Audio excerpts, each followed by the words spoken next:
அமர்ந்திருக்கும் அனைத்து பெரியவர்களுக்கும் தாழ்ந்த வணக்கம். ஒரு சில நேரத்துல நம்மையும் அறியாம சில விஷயங்கள் ரொம்ப அழகா அமைஞ்சிடும். அது கருத்து ஒருமித்தலா இல்ல கடவுளின் அருளா? மஞ்சள் கலர்ல 2 பேரும் பெண்களுக்கு அழகுங்கிறது முதல் இல்லையா?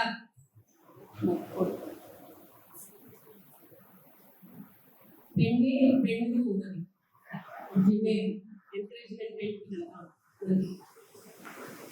கருத்து ஒருமித்தல் அப்படிங்கிறதுல ஆரம்பிச்சு கருத்து வேறுபடுதல் அப்படிங்கிறதுல கொண்டு போய் ரொம்ப அழகாக ஒரு புத்தகத்தில் நம்ம மனசை அப்படியே கொட்டி, அதாவது படிக்கிறவங்களோட மனசு அணுவாக யோசித்து எப்படி எத்தனை கேள்விகள் எழ முடியுமோ எதை பற்றினா நம்ம வாழ்வின் அடித்தளமான அடிநாதமான சனாதனத்தை பற்றியும், பெண்களுக்கே உரித்தான பெண்ணியத்தை பற்றியும், ஆண் பெண் சமத்துவத்தை பற்றியும், நம்முடைய கலாச்சாரத்தின் அடிநாதமான கோவில்களை பற்றியும், குழந்தை பேணுதல் பற்றியும், இன்னும் எத்தனையோ விஷயங்கள், இன்று சர்ச்சைக்குரிய பல விஷயங்களை ஒரு அரசியலுக்காக வாழ்க்கையே சர்ச்சையாக்கிவிட்ட இந்த சமூகத்தை அடக்கி ஆள நினைக்கும் அரசை பற்றி எத்தனையோ விஷயங்கள் எழுதியிருக்காங்க.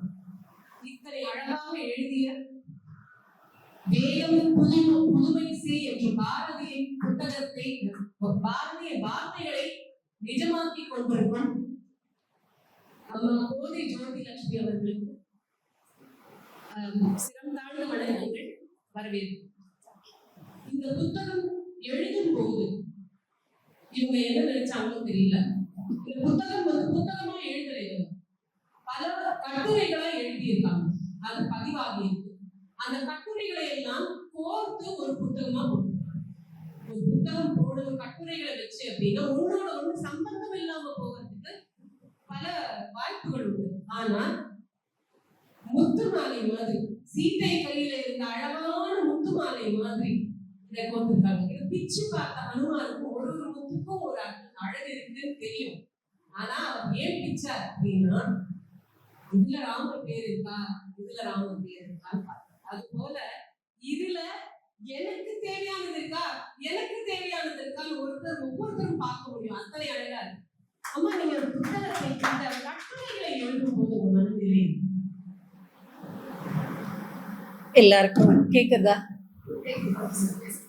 இல்ல, இது கொடுங்க. நமஸ்காரம். நிறைய விஷயங்கள் சொல்லிட்டே போனாங்க. இப்படிலாம் எழுதியிருக்கோமான்னு இப்பதான் யோசிக்கிறேன். எழுத்தாளர் அப்படின்னு ஐயா பேசும்போது கூட சிந்தனையாளர், எழுத்தாளர் அந்த வித்தியாசம் எல்லாம் சொன்னாங்க. நீங்க சொல்றதுலயும் கிட்டத்தட்ட அந்த விஷயங்கள் இருக்கு. எழுத்தை ஆள தெரிந்தவன் தான் எழுத்தாளன். இப்ப எழுத தெரிந்தாலே எழுத்தாளன் அப்படின்னா, இது அடுத்த தலைமுறை, எனக்கு அடுத்து இருக்கிறவங்க எல்லாம் எழுதவும் தெரியல, அம்மாவை AMMA போட்டுட்டாங்க. அதனால எழுத்து என்பது தெரிந்தாலே எழுத்தாளர்கள் அப்படிங்கிற நிலைமை வந்துச்சு. அதெல்லாம் விட்டுருவோம். இந்த கட்டுரைகளை எழுதும் போது ஒரே ஒரு விஷயம்தான் மனசுல இருந்தது. நீங்க சொல்ற இவ்வளவு எல்லாம் நான் நினைக்கவே இல்லை. முத்துக்களை எல்லாம் கோர்த்தேனா எனக்கு தெரியல. நான் கோர்த்ததெல்லாம் முத்துக்களா அப்படின்னு அப்ப எனக்கு தெரியாது. உண்மையிலேயே அது எனக்கு தெரிந்திருக்கவில்லை. ஒரே ஒரு விஷயம் எனக்கு சொல்லி கொடுத்திருந்தாங்க, தர்மத்தை நாம் காக்க தர்மம் நம்மை காக்கும். அந்த ஒரு விஷயத்த மட்டும் அடிநாதமாக வைத்துக் கொண்டுதான் நான் 10 ஆண்டுகளாக எழுதிட்டு இருக்கேன். எந்த கட்டுரை எழுதினாலும் இதுல இந்த விஷயம், இந்த தர்மத்தை பற்றிய ஒரு சிந்தனையை நம்ம இங்க சொல்லிட்டோமா அப்படின்னு மட்டும்தான் பார்த்தேன். வேற மற்ற விஷயங்கள் எல்லாம் நீங்க சொன்ன மாதிரி எப்படி எல்லாமே முத்துக்களாகவே அமைந்தன அப்படின்னா இந்த ஒரு அடிநாதம் தான். தர்ம சிந்தனை அற்று போய்கொண்டிருக்கிற நேரத்துல இதை யாராவது ஒருத்தர் சொல்லி வைப்போம், என்றைக்காவது ஒரு நாள் இந்த விதை ஒரு விருட்சமாகவோ இல்ல ஏதோ ஒரு மலர் செடியாக வளர்ந்தா கூட அது ஒரு பயனுள்ளதாக இருந்துட்டு போகட்டும் அப்படிங்கிற சிந்தனை தவிர வேற எதுவும் எனக்கு இல்லை. நீங்க சொல்றதெல்லாம் எனக்கு ரொம்ப பெருமையாக மகிழ்ச்சியாக இருக்கிறது. முக்கியமான ஒரு விஷயம் நீங்க சொல்லியிருக்காங்க, சனாதனம். சனாதனம் ஒருத்தருடைய கடமையும் பொறுப்பும் சேரும் இடம். அந்த சேர்க்கை தான் சனாதனம். அதை யாராலையும் விட முடியாது அப்படிங்கிற உண்மையை நீங்க சொல்லியிருக்கீங்க. ஆனா இன்னைக்கு தேதியில சனாதனமே வேண்டாம் அப்படின்னு சொல்றவங்க அதனுடைய சொல்லும் போது அதனுடைய அடிநாதம் தெரிஞ்சவங்க அதனுடைய அர்த்தம் தெரிஞ்சவங்க கூட எதனால இன்னும் அமைதியா இருக்காங்கன்னு நினைக்கிறேன். அதுக்கு என்ன பண்ணணும்? பொறுப்பு கடமை இரண்டும் சேரும் இடம் அந்த புள்ளிதான் அப்படின்னு நான் சொல்லியிருக்கேன். 3 இடத்துல சொல்லியிருக்கேன். அதை திரும்ப திரும்ப சனாதனம் தேவையில்லை, அதை ஒழிச்சு கட்டணும் அப்படின்னு நினைக்கிறவங்களுக்கு இந்த இரண்டுமே இல்லை அல்லது இந்த இரண்டுமே தேவையில்லை அப்படிங்கிற இடத்துல அவங்க இருக்கிறாங்க. அதனாலதான் அவங்களால அப்படி பேச முடிகிறது.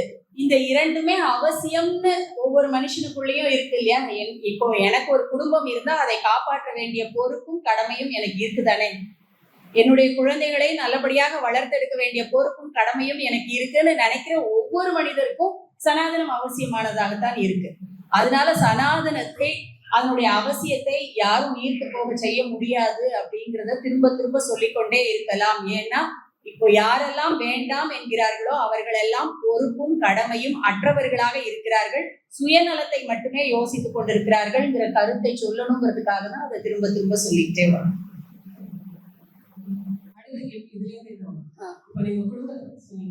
குடும்பம் அப்படிங்கிற ஒரு கட்டுக்கோப்பே இல்லாம போயிருக்கு. இப்போ பல இடங்கள்ல வந்து லிவிங் ரிலேஷன்ஷிப், அதாவது ஒன்றாக சேர்ந்து வாழ்வது அது இருக்கு.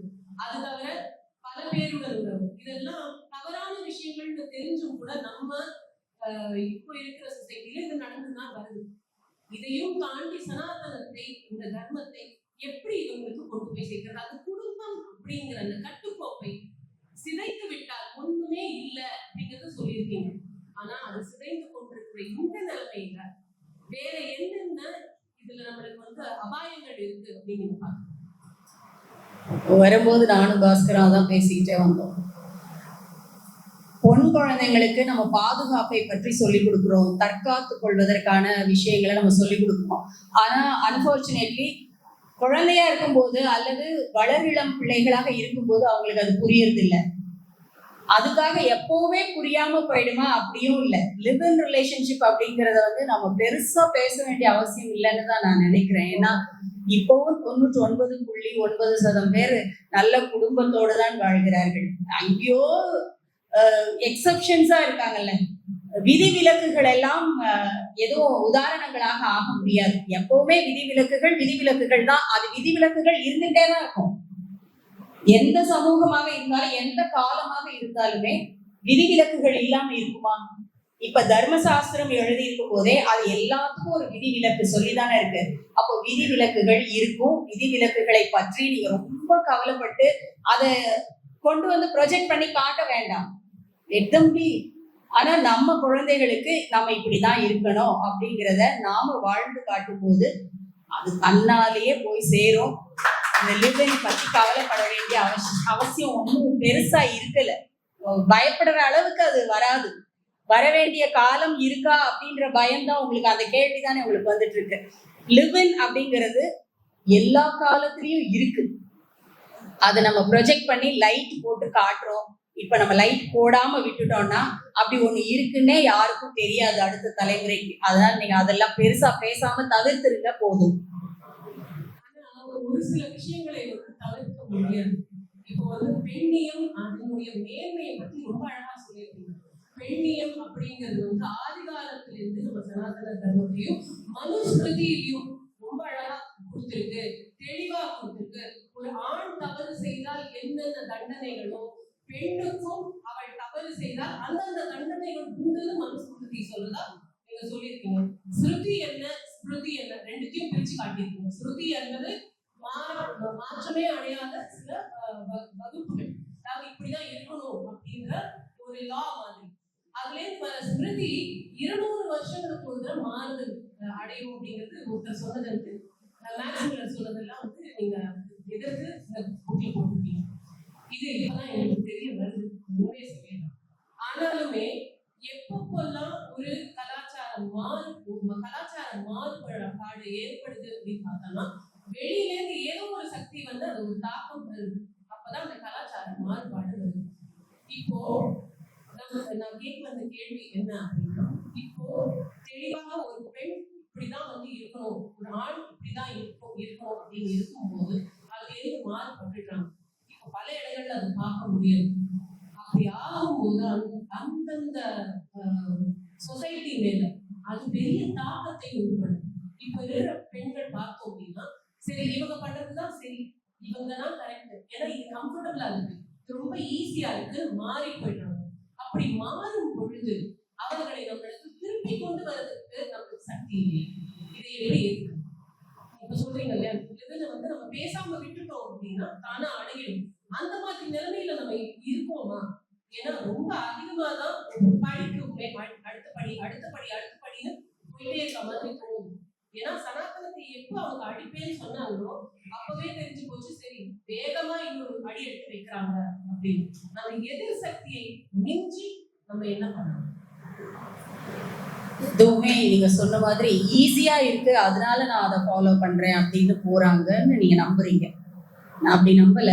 அப்புறம் நீங்க சொல்ற விஷயத்துக்கு ஒரு அச்சம் எல்லாருக்குள்ளேயும் இருக்கு. சமூகத்துல ஒவ்வொரு பெற்றோருக்கும் அல்லது குழந்தைகளே இல்லாதவர்களுக்கு கூட இந்த சமுதாயத்துல நம்ம குழந்தைகளை பெற்றுக்கணுமான்ற பயம் இருக்கிற அளவுக்கு இருக்கிறதாக எல்லாரும் நம்புறாங்க. என்னன்னா இதை ஏன் பேசி பேசி பேசி அதுக்கு வெளிச்சம் கொடுப்பீங்கிறதுதான். இருட்டா இருக்கேன்னு புலம்ப வேண்டாம். விளக்கேற்றிக்கிட்டே இருப்போம். விளக்கேற்ற ஏற்ற இருள் போயிட்டே தானே இருக்கும். ஸோ நம்ம வீட்டுல என்னன்னா நம்ம குழந்தைங்களுக்கு இதெல்லாம் தான் தர்மம்னு சொல்லவே வேண்டாம். காலையில 5 மணிக்கு நீங்க எழுந்தா உங்க குழந்தைக்கு 5 மணிக்கு எழுந்துக்க தெரியும். தினம் நீங்க கோலம் போட்டா உங்க குழந்தை கோலம் போடுறதுக்கு ஒன்று இருக்குன்னு தெரியும். ஒரு ஃபெஸ்டிவலை இப்படிதான் கொண்டாடணும் அப்படின்னு நீங்க சொல்லி கொடுத்தா, அல்லது நீங்க சொல்லி தர வேண்டாம், நீங்க அப்படி கொண்டாடினா அவளுக்கும் தெரியும். நாளைக்கு அவளுக்காக ஒரு குடும்பம் வரும்போது அவளுக்கு அதை தாராளமா செய்ய தெரியும். நாம ஈஸியா இருக்கணுங்கிறதுக்காக இதையெல்லாம் மிஸ் பண்ணோம்னா அவங்களுக்கு அது தெரியாமலே போயிடும். அதனால விளக்கேற்றும் வேலையை மட்டும் நம்ம செஞ்சுக்கிட்டே இருக்கலாம். இருட்டு நிச்சயமா விலகி போயிடும். இல்ல அங்க இருக்கக்கூடிய ஒரு பெரியவர், வீட்டுக்கு பெரியவங்களும் அதை விடாத கொண்டு போகணும். அந்த கலாச்சாரத்தை விடாத, பண்பாட்டை விடாத கொண்டு போகணும். அதாவது இளைஞர்கள் கிட்ட பிரச்சனை இல்லை, நம்ம கிட்டதான். நாம என்னத்தை செய்யறோமோ அதை தான் அவங்க நாளைக்கு செய்ய போறாங்க. ஸோ அம்மா செஞ்சுட்டு தானே இருந்தாங்க. உங்க அம்மாவும் எங்க அம்மாவும் செய்து கொண்டிருந்ததை நாம செய்ய தவறும் போதுதான் அடுத்த தலைமுறைக்கு அது கிடைக்காம போகுது. அப்ப நாம தான் சரிப்படுத்திக்க வேண்டிய இடத்துல இருக்கோமே தவிர அடுத்த தலைமுறையை குறை சொல்றதுல அர்த்தமே கிடையாது. இன்னொரு கேள்வி உள்ளது, என்ன நம்ம பண்றோம், நம்ம நிறைய விஷயங்கள் பண்றோம். கோவிலுக்கு போறோம், விளக்கேற்றுறோம், தெய்வத்தை வணங்குறோம், வீட்டில் உள்ள பெரியவங்க எல்லாரையும் நல்லா பார்த்துக்கிறோம். எல்லாமே இருக்கும் பொழுது கூட வெளியில் உள்ள தாக்கம் ரொம்ப அதிகமா இருக்கும் போது எப்படி நம்ம குழந்தைகளை பாதுகாப்பது அப்படிங்கிறது, இதையும் தாண்டி ஏதாவது வேற ஏதாவது உண்டா? ஏன்னா இதையும் அவங்க நம்ம கிட்ட தர்க்கத்துக்கு நிக்கிறாங்க, நீ பண்றதெல்லாம் வேஸ்ட், இதுக்கு ஒரு அர்த்தம் கிடையாது, இதுல என்ன இருக்கு பெருமை அப்படின்லாம் கேட்கும்போது அந்த எப்படி அவங்களுக்கு புரிய வைக்கிறது? நம்மளுடைய கலாச்சாரம் இதுதான், எப்படி புரிய இது புரிய வைக்கிறதுக்கான முயற்சியே வேண்டாங்க. இதை இப்படித்தான் நீங்க எந்த இடத்துல நாம இதை இப்படிதான் செய்யணும்னு நம்ம வலியுறுத்தி சொல்கிறோமோ அப்பதான் அவங்க அதுல இருந்து இன்னும் கொஞ்சம் தூரமா போவாங்க. மேக்னெட்டிக் ஃபோர்ஸ் மாதிரி தான். நீங்க கிட்ட போக போக அது விலகி போகும். நம்ம செய்வதை செய்து கொண்டே இருந்தா போதும், அது ஆட்டோமேட்டிக்கா வந்து சேர்ந்துரும். ஏன்னா ஒவ்வொரு இடத்துலயும் அவங்க பாக்குறாங்க. இப்போ வளரும் பிள்ளைகளுக்கு இதெல்லாம் என்ன வேஸ்ட் ஆஃப் டைம் அப்படின்னு தோணுது. அதை தான் நீங்க கேட்க வரீங்கன்னு நினைக்கிறேன். இதெல்லாம் வேஸ்ட் ஆஃப் டைம் அப்படின்னு எது வரைக்கும் தோணும்னா ஒரு 25 வயசு வரைக்கும் தோணும். அதுக்கப்புறம் அப்படி தோணாது. அதனுடைய உண்மைத்தன்மை என்ன அப்படிங்கிறது அவங்களுக்கு தெரிய வரும்போது இதெல்லாம் மாறிடும். நீங்க பார்க்கும்போது ஒரு 18-20 வயசுல இருக்கிற பிள்ளைங்கள்லாம் இவ்வளவு ஃபேஷன் இதெல்லாம் வெஸ்டர்னைஸ்டா இருக்கிறது அதுல மோகம் கொண்டு இருக்கிறாங்கன்னு நினைக்கிறீங்கன்னா இல்லைங்க, நம்மளும் அப்படித்தான் இருந்தோம். நாமளும் என்ன ஹேர் ஸ்டைல் பண்ணிக்கலாம், நம்மளும் இந்த புடவையை இப்படி மாத்தி கட்டலாமா அப்படி மாத்தி எல்லா விஷயத்தையும் நாமளும் யோசிச்சோங்க. ஆனா நமக்கான வாய்ப்பு குறைவா இருந்தது. 4 புடவை தான் வச்சிருந்தோம். அதனால இதை இப்படிதான் கட்ட முடியும் இருந்தது. இன்னைக்கு அவளுக்கு 400 சாய்ஸ் இருக்கு.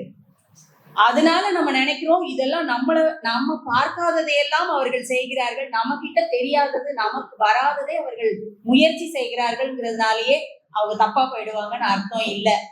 ஆடுகள் தான் தடம் மாறும், சிங்கங்கள் தடம் மாறாது. நீங்க சிங்கக்குட்டியா வளர்த்துக்கிட்டே வாங்க, அவ்வளவுதான் போதும். அது தானா வந்து சேர்ந்துடும்.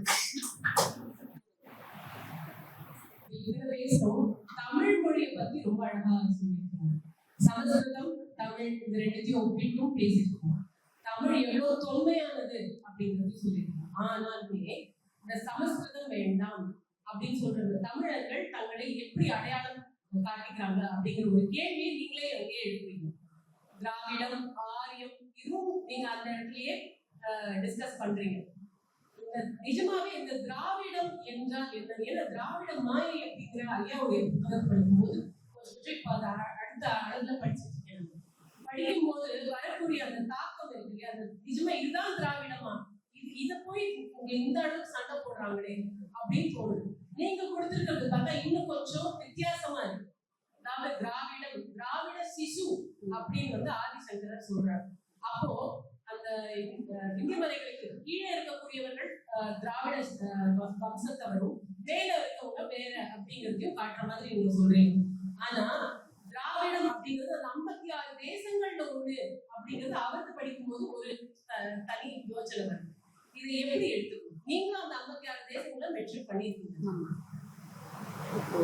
திராவிடம், ஆரியம் இது எல்லாமே நம்ம பேசுற விஷயங்கள் சம்ஸ்கிருத சொற்களா தான் இருக்கு. நீங்க தமிழுக்கும் சம்ஸ்கிருதத்துக்கும் சம்ஸ்கிருதத்தையே நம்ம விளக்குறோம்னு சொன்னீங்க இல்லையா, சம்ஸ்கிருதத்தை தமிழ் என்றைக்குமே விளக்க முடியாது.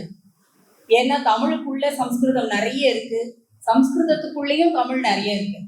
ரெண்டும் ஒன்னு காம்ப்ளிமெண்ட் பண்ணிட்டு போற விஷயங்கள் தான். என்றைக்கும் அது வேறான மொழிகளாக இருந்து அது ஒருத்தர் அழிப்பதற்கான விஷயம் இல்லை. அம்மாவும் அப்பாவும் மாதிரி ஒரு ட்வின்ஸ் மாதிரி அது. ஸோ அப்படிதான் பேசும்போதே நம்ம உடுக்கையின் ஒரு பக்கத்துல இருந்து சம்ஸ்கிருதம் தோன்றியது, ஒரு பக்கத்துல இருந்து தமிழ் தோன்றியது தானே சொல்றோம். அப்ப ரெண்டு பேரும் ட்வின்ஸ் தான். ஸோ நீ என்ன இப்ப திராவிட சித்தாந்தம்னே சொன்னா கூட அவனுக்கு தமிழ்ல ஒரு வார்த்தை கூட கிடைக்கலையே, நான் அவனோட சித்தாந்தத்துக்கு பேர் வச்சுக்கேன். திராவிடம் தான் வரும். அவன் திராவிடத்தை தமிழ்ல நம்பிட்டு இருக்கான் வேற. அப்போ தமிழுக்குள்ள நீ எதை கொண்டு புகுத்தினாலும் அவங்க வீட்லயே ஒரு பேர் கூட கிடையாது, எல்லாம் சம்ஸ்கிருத பெயர்கள் தான். நீங்க பேசுற விஷயங்கள்லயுமே இப்ப விஷயம் நான் ஒரு சென்டென்ஸ் பேசுனேன்னா அதுக்குள்ள எத்தனை சம்ஸ்கிருதம் இருக்கு, மாற்றவே முடியாது. நீங்க தர்மசாஸ்திரம் எல்லாம் சம்ஸ்கிருதத்துல இருக்குங்கிறோம். திருக்குறள் மொத்தமா தர்மசாஸ்திரத்தினுடைய வடிவம் அப்படின்னு நாகசாமி ஐயா ஒரு புத்தகமே எழுதியிருக்காங்க. தமிழையும் சம்ஸ்கிருதத்தையும் யாராலையும் பிரிக்க முடியாது. திராவிடம் என்பது அரசியல் காரணங்களுக்காக எடுபடலாமே தவிர நீங்க எத்தனை சொன்னாலும் நம்மால் கடைசியில போய் லலிதா சஹஸ்ரநாமம் படிச்சா உன் கஷ்டம் எல்லாம் தீரும்னா அதாங்க பண்ணுவான். விஷயம் என்ன அப்படின்னா, நான் போட வேண்டியிருக்கு. ஆனால் என்னன்னா இப்ப நீங்க சொல்ற மாதிரி சமஸ்கிருதத்தை நம்ம பிரிக்க முடியாது, தமிழ்ல இருந்து பிரிக்க முடியாது. சமஸ்கிருதமும் தமிழும் அந்த சிவனுடைய அந்த உடுக்கையில இருந்து 2 பக்கங்களில் இருந்து பிறந்த மொழிகள், கலாச்சாரம் அப்படிங்கிறது உண்மைதான் அப்படிங்கிறது இருக்கு. ஆனாலுமே வெளிநாட்டுல இருந்து வரக்கூடிய கலாச்சாரம், அதனால் வரக்கூடிய அந்த மதங்கள், அவங்களுடைய பழக்க வழக்கங்கள், கோட்பாடுகள் எல்லாத்தையுமே இங்க ரொம்ப குளோரிஃபை பண்ணி இது ஆஹா ஓன்னு சொல்லி இப்ப நிறைய மதமாற்றமும் நடக்குது. அதை பத்தியும் எழுதிருக்கீங்க. ஆனா அதை தடுக்கக்கூடிய ஒரு ஸ்ட்ராங்கான ஒரு வல்லமை மிக்க ஒரு ஆயுதம் நம்ம கிட்ட எதுன்னு நினைக்கிறீங்க? ஏன்னா இப்ப நம்ம எதையுமே கேட்காம விட்டோம் அப்படின்னா, எதிர்த்து நிக்காம விட்டோம்னா அது இன்னும் அது வேகமா வளரதான் போகுது, ஸ்ட்ராங்கா ஆகதான் போகுது. அப்ப இப்ப இருக்கிற நிலைப்பாடுல நம்ம இருந்தோம் அப்படின்னா நம்ம இன்னுமே குறைந்து கொடுத்தான் போகும், நம்ம வலிமை இழந்து கொடுத்தான் போகும். ஒரு காலத்துல தமிழும் தமிழர் கலாச்சாரமும் இன்னும் மேன்மையா இருந்த காலத்துல இருந்து இந்த நிலைமைக்கு வந்திருக்கோம். இப்பவும் நம்ம கவனிக்காம விட்டுட்டோம்னா காணாம தான் இருக்கும். அதுக்கு நீங்க சொல்றது எனக்கு சரியான. ரொம்ப பயப்படாதீங்க. இந்த மாதிரி யாராவது ஒருத்தர் வந்து அந்த மாயை என்னன்னு சொல்லிக்கிட்டே இருப்பாங்க. எங்களை மாதிரி யாராவது ஒருத்தர் வார்த்தையை சொல்லி வச்சுக்கிட்டே இருப்போம். இப்ப இதையெல்லாம் செய்வதற்கு காரணம் அதுதான். இப்போ நீங்க சொன்ன எல்லாத்துக்குமாக ஒரே வைண்ட் அப் ஆன்சர் கொடுக்குறேன்னு வச்சுக்கோங்களேன். தமிழுக்கும் சம்ஸ்கிருதத்துக்கும் நம்ம இவ்வளவு வேறுபாடு பார்க்கிறோமே, இந்த கலாச்சாரத்துல நம்ம வெஸ்டர்னைஸ் ஆகிக்கிட்டே போறோமே, நம்ம பிள்ளைகளுக்கு மீது நாம சொல்ற விஷயங்களை விட வெளியில இருந்து வர விஷயங்கள் மேல அக்கறை அதிகமா இருக்கே, இந்த கன்சர்ன் தான் உங்க ஒவ்வொரு கேள்வியிலையும் வருது. இது ஒட்டுமொத்தமா இதுக்கு ஒரு ஆன்சர் இருக்குங்க. தர்மசாஸ்திரம் என்பது தர்மத்தின் படிதான் இங்க வாழணுங்கிறது தான். அறம் பொருள் இன்பம் சொல்லியிருக்கானா, அறம் முதல்ல சொல்லியிருக்கு. தர்மத்தை இங்க நம்ம காப்பாற்றியே தீர வேண்டும் அப்படிங்கிறதுக்கு அதை எளிமைப்படுத்தி காலந்தோறும் யாராவது கொடுத்துட்டே வருவாங்க. இப்ப நீங்க தர்மப்படியான வாழ்க்கையை தானே வாழ்றீங்க, உங்க பிள்ளைகள் அந்த வழியில தன்னாலே வந்துருவாங்க. எங்கேயாவது ஒருத்தர் 2 பேர் தான் அப்படி போவாங்களே தவிர எல்லாரும் தர்மத்திற்கு உட்பட்டு தான் வாழ்வார்கள். நீங்க அதை பத்தி பயப்படாதீங்க. முதல்ல உங்க பயத்தை தெளிவு செய்கிறேன். அப்புறம் என்னன்னா, திருக்குறள் தர்மசாஸ்திரத்தினுடைய தமிழ் வடிவம் எவ்வளவு எளிமையாக தர்மசாஸ்திரத்தை பொது ஜனங்கள் கிட்ட கொண்டு போய் சேர்க்க முடியும்னு திருவள்ளுவர் யோசிச்சாருங்க. அதனாலதான் திருக்குறள் இன்று வரைக்கும் அது நமக்கு வழிகாட்டி கொண்டிருக்கிறது. ஔவையோடது அதை விட சிம்பிளா ஒரே வரியில நான் கொடுத்துடுறேன், அதை மட்டும் நீ தெரிஞ்சுக்கோ அப்படின்னு சொன்னாங்க. அப்ப இன்னும் பாமரர்களை சென்றடைவதற்கான முயற்சி அது. அப்ப அதையும் இன்னமும் பின்பற்றி, இது தெரியாம யாராவது தமிழ்நாட்டுல இருக்குமா? அறம் செய்ய விரும்புதானே.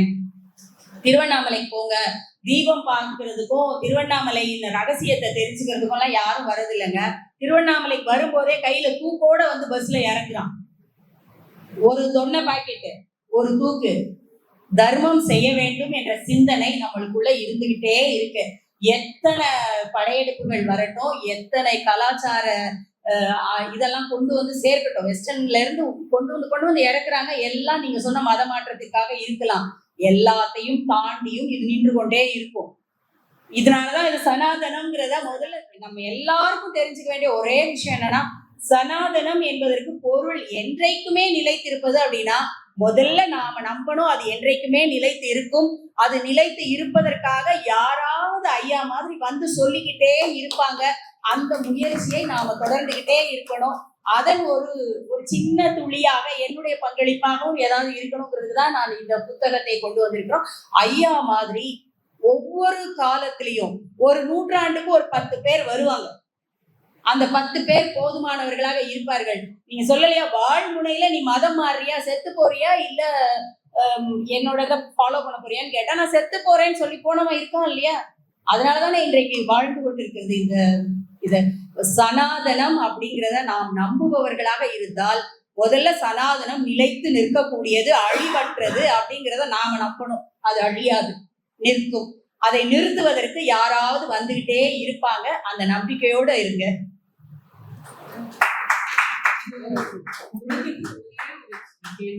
எப்பயுமே நம்ம அழகான ஒரு விஷயம் பண்ணும்போது மனசு நிறைவா அவங்களுக்கு பண்ணியிருப்போம். அதை இன்னொருத்தர் எடுத்து பார்த்து ரசித்து ருசித்து அதனுடைய பலனை அனுபவிக்கும் போது கூட நமக்கு ஒரு விஷயம் தோணும், இன்னும் இதுல துளி ஏதாவது போட்டிருக்கலாமே, ஏதாவது ஒரு விஷயம் இருக்கும். அப்படி ஏதாவது இருக்கும்? நிறைய இருக்கு, இன்னும் சொல்றதுக்கு நிறைய இருக்கு. இது ஒரு துளி தானே. கடல் இருக்கு, கடல்ல இருந்து கொஞ்சோண்டு எடுத்து இப்படி போட்டிருக்கேன். கடல் இன்னும் பெருசா இருக்கு, ட்ரை பண்ணிக்கிட்டே இருக்கலாம். நம்ம காலம் போதாது. அதுதான் நான் இப்ப சொன்னது. காலந்தோறும் யாராவது வந்து அந்த கடல்ல இருந்து உங்களுக்கு கொடுத்துட்டே இருப்பாங்க. கடலை நீங்கள் உணர்வதற்கு யாராவது பணியாற்றுவாங்க.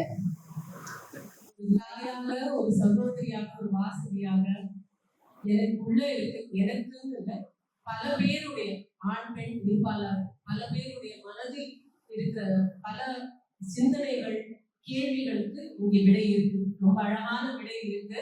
தைரியம் இருக்கு. முதலான எனக்கு மட்டும் நீங்க வந்து தைரியம் சொல்லல, இது படிக்கிற ஒவ்வொரு வாசகருக்கும் தைரியம் சொல்றீங்க.